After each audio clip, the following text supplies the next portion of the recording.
Medidas de ajuste fiscal do governo não param de surpreender os brasileiros. A Assembleia reúne órgãos do Estado para tratar sobre a enchente 2015. E na edição do Bom Dia de hoje, você também vai ver o Supremo Tribunal Federal decidiu durante votação de um recurso pela garantia da imunidade de vereadores durante o exercício do mandato. E mais, empresários do PIN questionam medida do governo que obriga fábricas do Polo Industrial de Manaus a comprar insumos locais. O programa Bom Dia desta segunda-feira, hoje dia 3 de março de 2015, está no ar.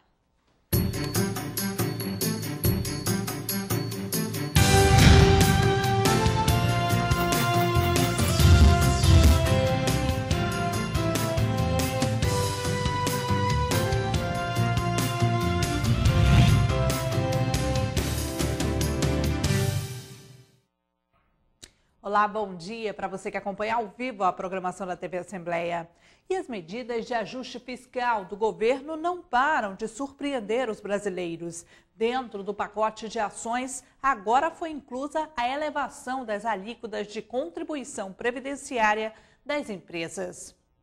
Na prática, a medida visa reduzir a desoneração da folha de pagamentos iniciada em 2011. A redução do benefício, que custou aos cofres públicos 21,6 bilhões no ano passado, é parte da política atual da equipe econômica do governo de apertar ainda mais o controle de gastos neste ano difícil para a economia do Brasil. A chamada desoneração da folha de pagamentos implementada pelo governo brasileiro consiste em substituir essa contribuição, que é patronal, por outro tributo incidente no faturamento direto da empresa e não mais na folha de pagamentos, com alíquotas que podem variar entre 1% e 2%, dependendo do setor da economia. A principal razão para essa alteração tributária é reduzir os custos de produção no Brasil, em especial o custo da indústria, que tem enfrentado dificuldades para competir com os concorrentes internacionais. Com o intuito de conhecer o plano de prevenção e monitoramento para o regime de enchente 2015 dos rios da Amazônia, a Comissão de Assuntos Municipais da Assembleia Legislativa reuniu diversos órgãos ligados às ações de defesa civil no Estado. Numa das primeiras ações lideradas pela Comissão de Assuntos Municipais na 18ª Legislatura da Assembleia Estadual, entidades ligadas à defesa civil no Amazonas compareceram à sede do Parlamento. A ideia do presidente da comissão, deputado Platini Soares, é debater a realidade dos municípios que sofrem com o regime de cheia e estiagem dos rios da região e como o poder público lida com a situação. De acordo com o coordenador da comissão, a ação faz parte do dever fiscalizatório da Assembleia Legislativa. A Comissão de Assuntos Municipais está preocupada agora em reunir os dados técnicos, em conhecer a realidade atual no estado do Amazonas, para poder, no segundo momento, conferir o planejamento feito pela Comissão Estadual de Defesa Civil e chamar aqui o coordenador estadual para que ele apresente o projeto de ação dele, para que nós possamos conferir e fiscalizar se o que está projetado está dentro da realidade da natureza que vai nos apresentar nesse primeiro semestre. De acordo com o representante do Sistema de Proteção da Amazônia, o CIPAM, o prognóstico para os próximos meses não é animador. A água dos rios subirá e é preciso articulação para minimizar o sofrimento da população afetada. A gente acredita que a situação é bem grave, viu? Até porque nós estamos no meio da estação chuvosa, agora que começou realmente a chover na Amazônia brasileira. E isso vai se prolongar pelo menos até abril. Né? É evidente, acho que as anomalias que estavam acontecendo até agora, elas tendem a diminuir. Só que o efeito que ela vai causar de subida dos níveis dos rios, ele ainda vem como consequência, porque as chuvas ocorreram muito na parte alta das bacias e essa água toda tem que descer para a parte média e baixa. Então, ainda é preocupante. A expectativa não é boa para as próximas semanas, pelo menos, e depois a gente tem que observar até o final da estação chuvosa. O deputado Platini Soares afirma que a Assembleia vai se inserir nas ações de defesa civil como forma de ser mais uma entidade a fortalecer o trabalho de prevenção dos prejuízos causados pelos fenômenos naturais no Amazonas. Nós reunimos os órgãos de maior credibilidade em relação à defesa civil para que nos trouxessem o prognóstico dos indicativos para o ano de 2015, para que a comissão se insira de fato nesse tema e consiga estabelecer um parâmetro entre o prognóstico apresentado e o planejamento que o governo tem esse ano para evitar os maiores prejuízos que vêm sendo causados nos últimos anos. De acordo com a Defesa Civil do Estado, 6 cidades do Amazonas estão em situação de emergência: Canutama, Envira, Itamaraty, Guajará, Ipixuna e Eirunepé. Outros 8 municípios estão em situação de atenção: Boca do Acre, Atalaia do Norte, Benjamin Constant, Tabatinga, São Paulo de Olivença, Amaturá, Tonantins e Santo Antônio do Içá. O Supremo Tribunal Federal decidiu durante a votação de um recurso pela garantia da imunidade de vereadores durante o exercício do mandato. Segundo os ministros, os legisladores não podem ser processados pelas opiniões que emitem durante a atividade parlamentar. O caso foi discutido após o Tribunal de Justiça de São Paulo entender que um vereador do município de Tremembé havia extrapolado os limites da imunidade parlamentar ao criticar um colega durante uma sessão na Câmara Municipal. Os ministros do STF decidiram por maioria que, apesar do vereador ter utilizado tom de voz e vocabulário inapropriados, as declarações haviam sido feitas no exercício do mandato. Com isso, a Corte optou por garantir a imunidade material prevista na Constituição Federal. O artigo 29, inciso 8º da Carta Magna, afirma que os vereadores possuem inviolabilidade por opiniões, palavras e votos no exercício do mandato e na circunscrição do município. O ministro Celso de Mello lembrou que, apesar da imunidade, o parlamentar ainda pode sofrer punições no âmbito do Poder Legislativo, como a cassação por falta de decoro. Bancada do Amazonas do Congresso Nacional se reúne com o ministro da Integração Nacional, Gilberto Oxi, para pedir ajuda a municípios atingidos pelas cheias dos rios no estado. A Defesa Civil lançou a campanha Governo Solidário para arrecadar donativos às famílias afetadas pelo fenômeno. Na reunião com o ministro Gilberto Oxi e com o secretário nacional de Defesa Civil, general Adriano Ferreira, a bancada amazonense solicitou medidas emergenciais do governo federal a serem realizadas nos municípios do Amazonas que sofrem com a enchente. Gilberto Oxi prometeu visitar o estado e verificar a situação dos 6 municípios que decretaram situação de emergência. Por meio da assessoria de comunicação, o senador Omar Aziz, que participou da reunião, disse que comunicará ao governador José Mello para enviar os pedidos de ajuda ao Ministério de acordo com as necessidades de cada região. Segundo o último balanço da Defesa Civil do Estado, a enchente já afeta mais de 56 mil pessoas em todo o Amazonas. O órgão lançou campanha Governo Solidário para arrecadar donativos às famílias atingidas pelo fenômeno. O governo do estado do Amazonas dá início a uma nova ação de trabalho, que é justamente lançando essa campanha de ações de donativos, de doações, que é justamente para fortalecer já o socorro implementado pelo governo do estado há mais de 15 dias às regiões afetadas. As doações podem ser feitas na sede da Defesa Civil do Estado, localizada na Avenida Carvalho Leal, bairro Cachoeirinha, zona centro-sul da capital. Ainda de acordo com o coronel, a meteorologia mostra níveis altos de chuva nas regiões afetadas. Para ele, o Estado está preparado para prestar assistência a estas famílias. O Estado do Amazonas hoje está preparado para essas ações. Lógico que quando a gente lança uma campanha dessa, a gente solicita todo o apoio da população, todos aqueles que têm familiares no interior, porque não é um trabalho fácil. A nossa complexidade logística e territorial e a distância ela é muito exata, então isso traduz planejamento, direções de um âmbito maior, né? A gente atende nas primeiras emergências com a aeronave, depois a gente manda o segundo socorro por embarcação, que ela leva um volume maior, até totalmente minimizar uma situação e depois restabelecer as ações de socorro.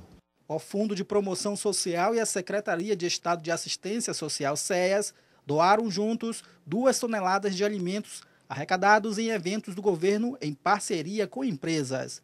Mais de 11 mil famílias que foram afetadas na região do Alto Solimões, Juruá, Madeira e Purus já recebem auxílio do Estado. E veja a seguir, empresários do PIN questionam medida do governo que obriga fábricas do polo industrial de Manaus a comprar insumos locais. Não saia daí, voltamos já.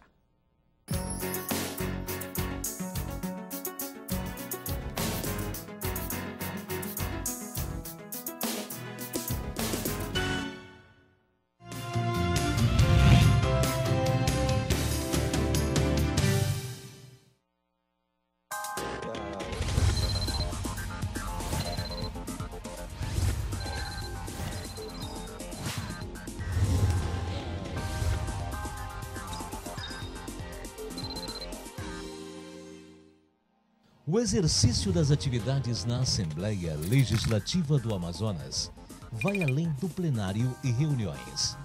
As comissões parlamentares também se fazem presentes para atender, de forma especializada, assuntos complexos presentes na nossa sociedade. Para assuntos relacionados ao lazer, juventude e esporte, há a Comissão de Esporte e Lazer. Possui as seguintes atribuições: política de educação física e desportiva e análise de programas, projetos e atividades dela decorrentes. Diversão e entretenimento público. Política pública de juventude em seus diversos campos. Entre pelo site da Assembleia Legislativa www.ali.am.gov.br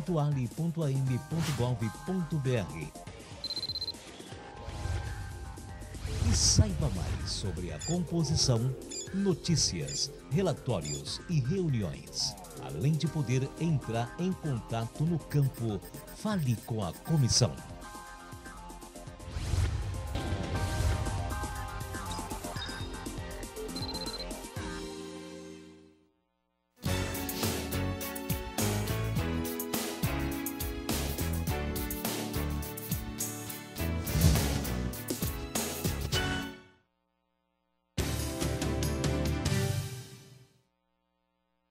Estamos de volta com o programa Bom Dia. Empresários do PIN questionam a medida do governo que obriga fábricas do polo industrial de Manaus a comprar insumos locais. Na Assembleia Legislativa, o deputado Dermilson Chagas afirmou que obrigatoriamente pode prejudicar a competitividade dos produtos. Uma medida em estudo pela Secretaria de Estado de Planejamento e Desenvolvimento Econômico, a CEPLAN, que obriga empresas do polo industrial de Manaus a comprar componentes produzidos no PIN, ao invés de importá-los, está sendo questionado por empresários do setor. O Sindicato da Indústria de Aparelhos Elétricos, Eletrônicos e Similares de Manaus destacou que é contra o governo dizer o que as empresas têm que fazer. Para a instituição, a medida pode deixar o mercado menos competitivo.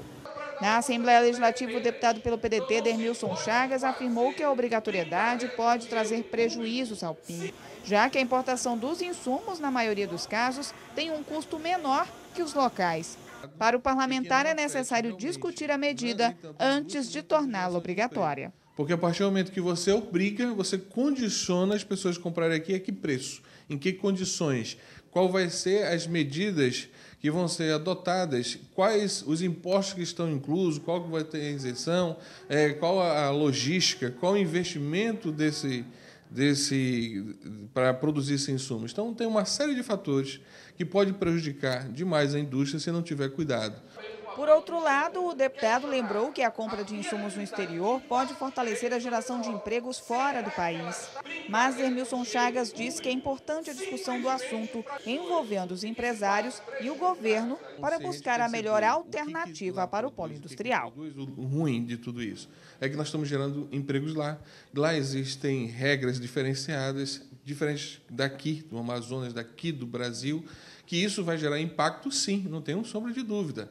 Então, por isso que nós temos que trazer para cá uma fábrica que produz esses insumos e que tem essa capacidade de produzir dentro da tecnologia, que possam dar competitividade. E o preço é fator para isso. Então, se você tiver os insumos aqui, comprado aqui para gerar emprego, perfeito. Se você não tiver o custo dele para poder não repassar isso para o consumidor final, para impactar na produção, para que isso depois não venha a ser vendido no mercado, ótimo.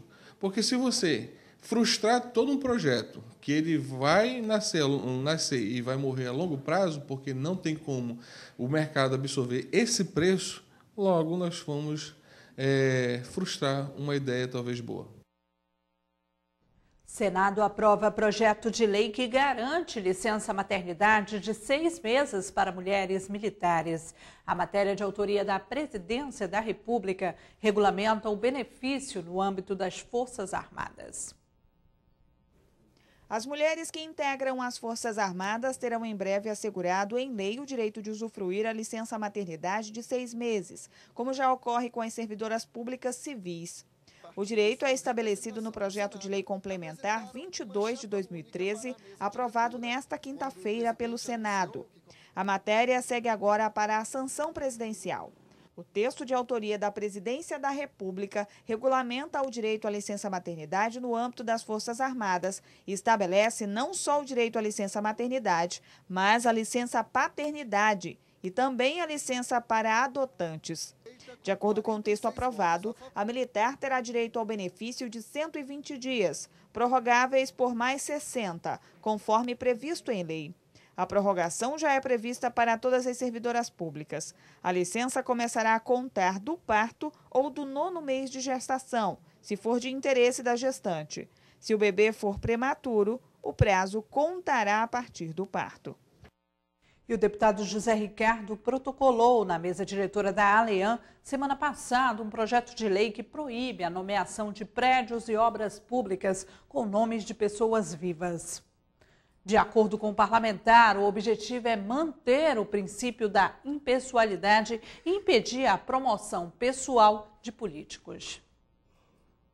O deputado petista José Ricardo representou nesta quarta-feira o projeto de lei que proíbe atribuir nome de pessoa viva a qualquer bem público no Amazonas. Além disso, veda a inscrição de nomes de autoridades ou administradores em placas indicadoras de obras ou em veículos de propriedade ou a serviço da administração estadual. José Ricardo defende que a nomeação de prédios públicos deve respeitar o princípio da impessoalidade. Então, na hora que ele coloca o nome dele, o nome de um outro político, próximo, político vivo, principalmente, que é o foco, ele está fazendo uma promoção pessoal, promoção de determinadas pessoas. Então, quebra o princípio da impessoalidade. Portanto, é ilegal e inconstitucional a colocação de nomes que nós temos aqui no Amazonas, em Manaus principalmente, mas no interior do estado você vê muito também em vários municípios aí. Também de acordo com José Ricardo, o projeto está em sintonia com a legislação federal que trata do assunto. Deputado estadual Platini Soares, vice-presidente da Comissão de Segurança da Assembleia Legislativa, esteve na semana passada em Brasília articulando a inclusão do projeto de lei que anistia policiais militares na pauta da CCJ da Câmara Federal. A previsão de Platini é que no dia 10 de março o projeto seja analisado. A ida do vice-presidente da Comissão de Segurança da Assembleia Legislativa, deputado Platini Soares, do PV, surtiu efeito positivo para policiais e bombeiros militares do Amazonas. Na capital federal, desde o dia 22 de fevereiro, o parlamentar foi em busca de apoio no Congresso pela anistia dos militares que se engajaram no movimento por melhores condições de trabalho em abril do ano passado. De acordo com informações da assessoria do deputado Platini Soares, os militares podem contar com a tramitação do projeto na Comissão de Constituição e Justiça da Câmara Federal já a partir do próximo dia 10 de março. O deputado conta com o apoio do democrata Paulderney Avelino. Foi ele quem protocolou na CCJ da Câmara o projeto de lei que inclui o Amazonas na lista de anistia, onde já constam outros 11 estados brasileiros. E o programa Bom Dia de hoje termina aqui. Você que ficou conosco, muito obrigada pela sua audiência. Uma ótima segunda-feira para você e fique agora com a nossa programação. Até amanhã. Tchau, tchau.